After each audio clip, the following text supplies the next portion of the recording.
It had the old steel siding, typical of the windows for all the old double hung sash style windows would. They didn't seal tight. They were really good.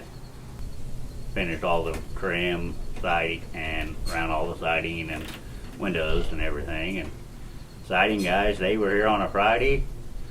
They pretty much had two sides tore clear off and was already starting to go up with new siding in one day. Looks, we've had a lot of people tell us that our house looks like totally different since we did the new windows and siding.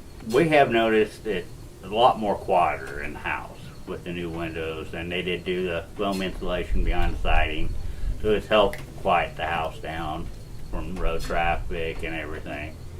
It's made a lot of difference. I would recommend them, yeah. I'd say they were really good, they're quick. When we went with Energy Guard, it made a hell of a difference on our house.